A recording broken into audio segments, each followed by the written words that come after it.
YouTubers, Pastor Bob. Hey, do you guys hear my chair? No, you don't. It's not making any noise at all. My little sister came on my video the other day and said, hey, you need a WD-40 that chair. It's squeaking and popping. It sounds terrible.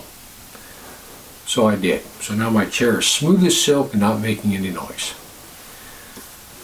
Got all these women in my life telling me what to do. It's just the way life goes. Yeah, I want to talk to you guys for just a minute about Joseph. You know, Joseph had a pretty tough life. His father loved him more than his brothers, and his brothers knew it. And a lot of times his father sent him out and said, hey, go check on your brothers. And Joseph would come back and he would bring a negative report. So anyway, to say his brothers hated him is an understatement.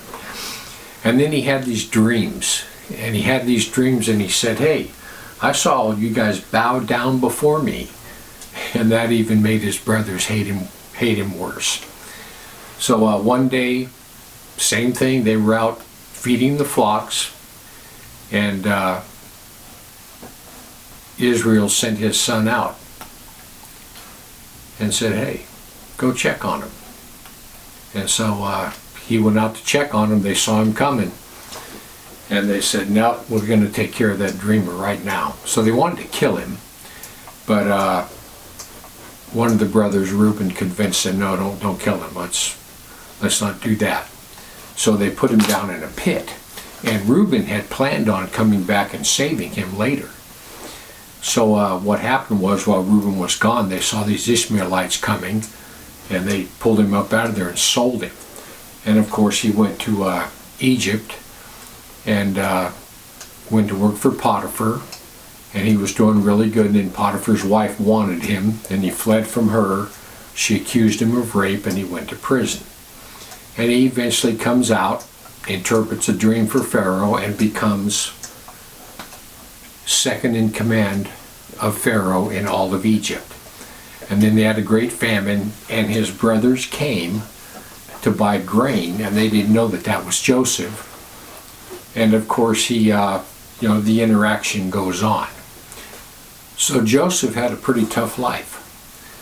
I mean, started out good. He was his father's favorite son, but his brothers hated him. They threw him in a pit, sold him to some Ishmaelites. He went to Egypt, got falsely accused, got thrown in prison for several years, and then finally he was brought out. And just before he made himself known to his brothers, this is what his brothers said. And this is taken from Genesis 42:21. And they said one to another, we are verily guilty concerning our brother, that we saw the anguish in his soul when he besought us, and we would not hear.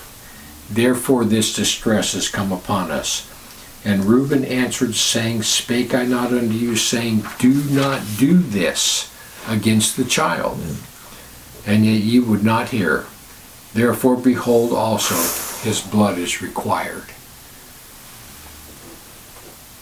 So they were thinking they brought this all on themselves, that they brought this curse on themselves. They sold their brother, and that's why all this was happening to them. So listen, in the end, everything turned out good. Joseph was a second in command. He had all this power. Pharaoh gave him a wife. He had 2 sons. Everything was great. And this is what he told his brothers. He said, now therefore be not grieved, nor angry with yourselves that ye sold me hither. For God did send me before you to preserve your life. In other words, saying, look, you meant all this for evil, but God had a plan. God was in charge the whole time. He brought me down here. He allowed me to get put in the dungeon for a couple years, but it all worked out for good. Joseph is a story in the Bible where all this evil comes upon this one guy, But behind the scenes, behind all of it, is God working, because God sees the end of the picture. All the tragedies that are going on, God sees the end of it. I mean, he brought 7 years of plenty to Egypt and then 7 years of famine. He did all that to put Joseph in charge so that Israel would come with his family, live in Goshen, and that brought about the entire Israelites growing into a great nation and Moses bringing them out. But what does all this mean?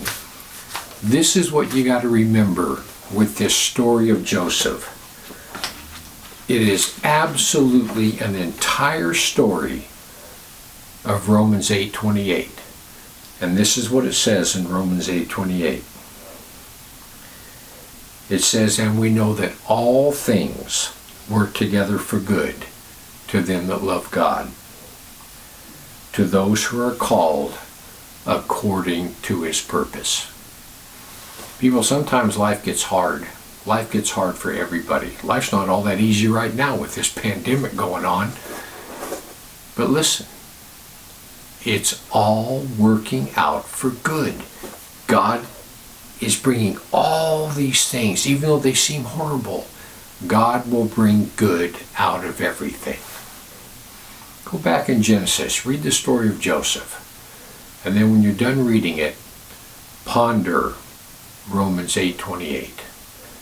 Because truly, every time, all things work together for good to them that love God, to them who are called according to his purpose. Anyway, I just want to give you something to think about. Heaven or hell, you choose. Just remember, once you take your last breath, it's a done deal.